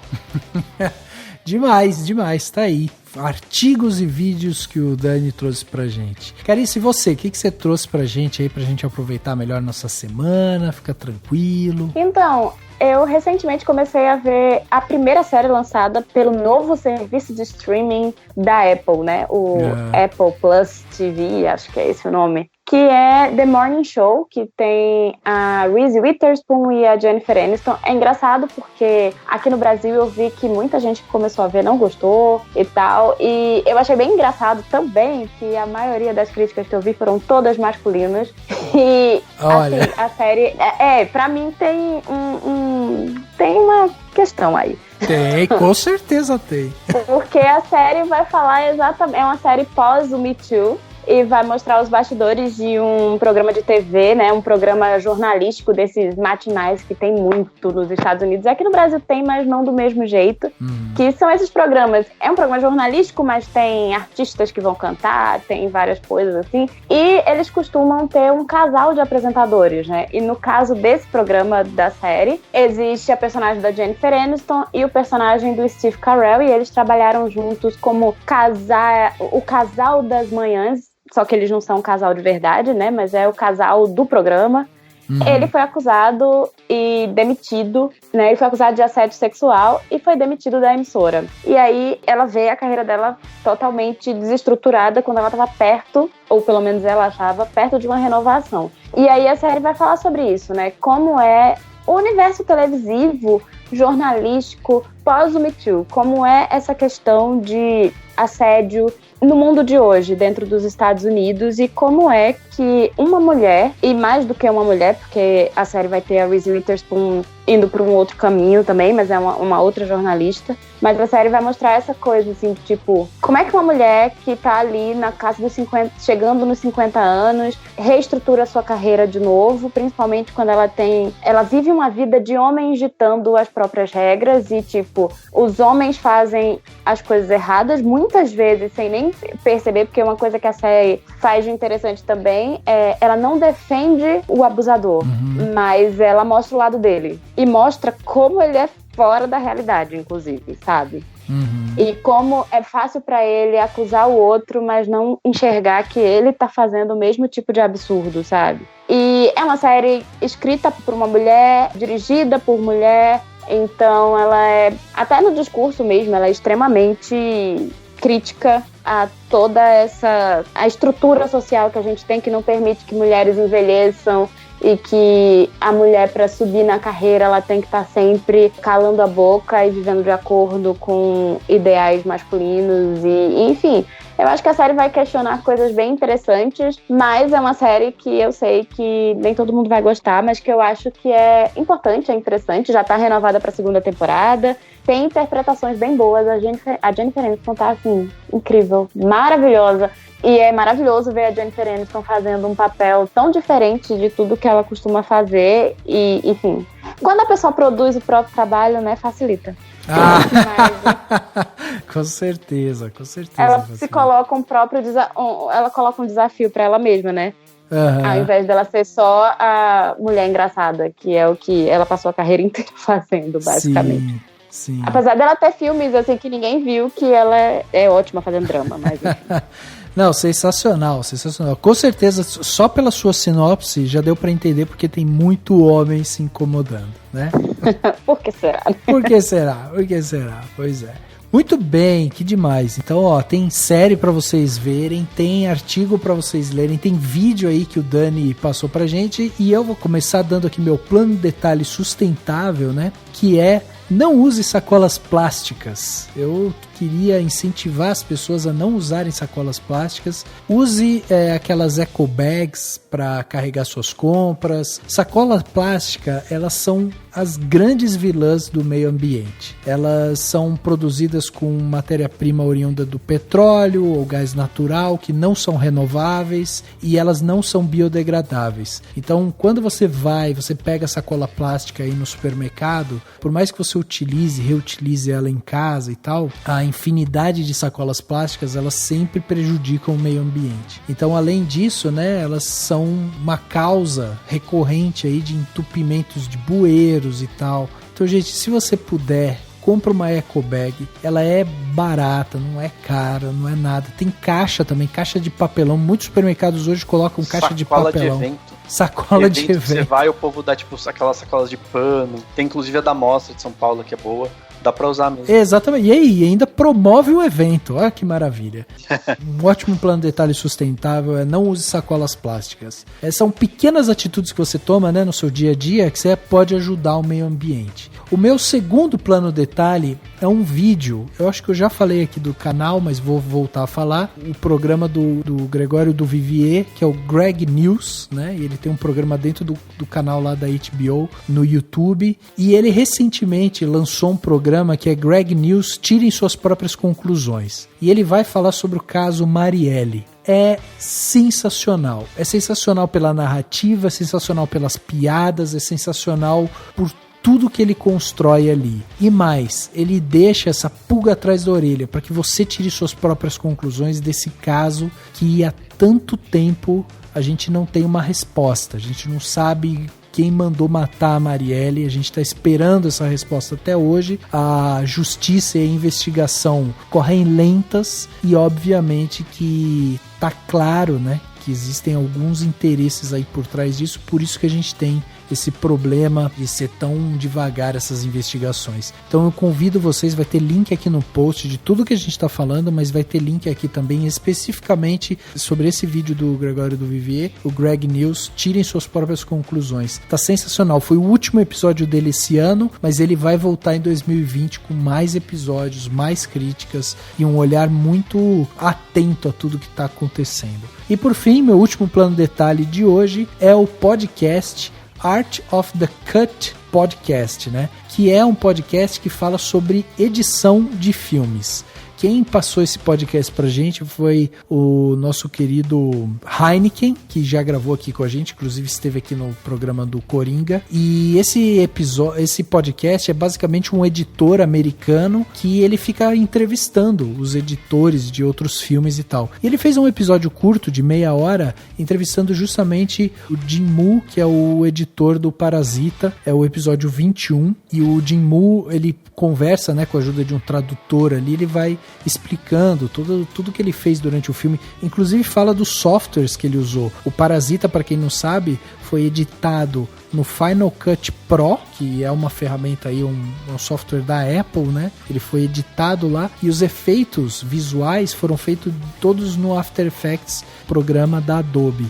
Então, tipo, é demais, assim, você ver essa proximidade, sabe? Ter programas tão próximos de você que, tipo, pô, o cara editou um filme num programa aí que, sabe, tá fazendo 110 milhões de dólares no mundo. Então, eu acho muito legal isso. O podcast, ele é inteiro em inglês, então pra quem não entende inglês e tal, infelizmente, não vai conseguir acompanhar, mas pra quem entende, fica essa dica aí. Art of the Cut, podcast sensacional, episódio 21, falando com Jim Woo, editor do Parasita.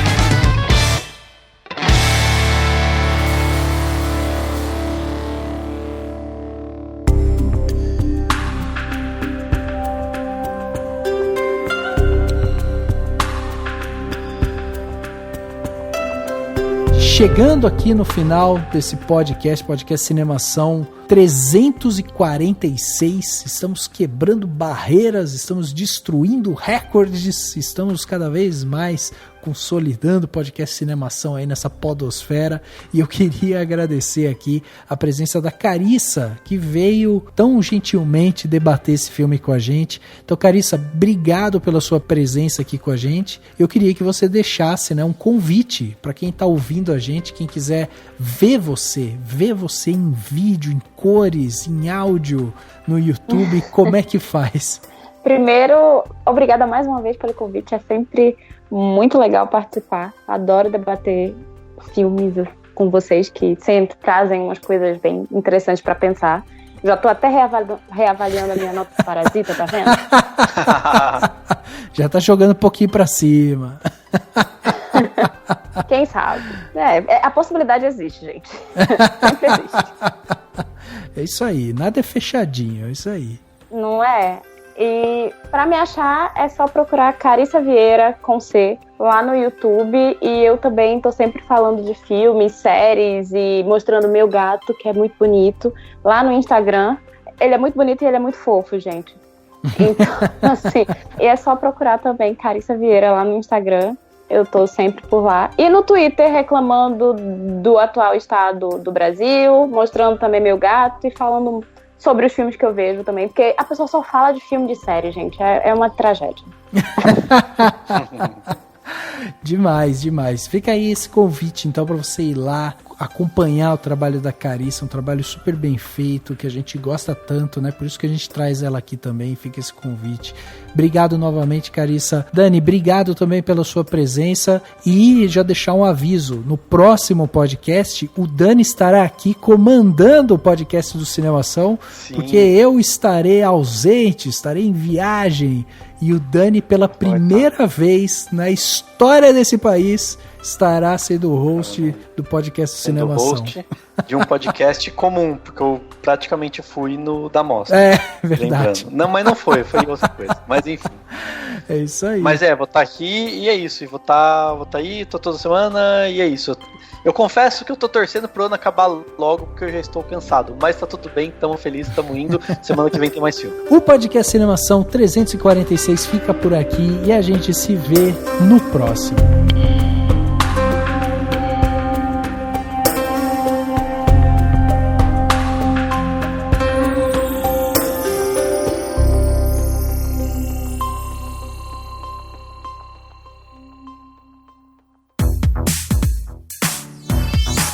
Esse podcast foi editado pela Isso Aí Design.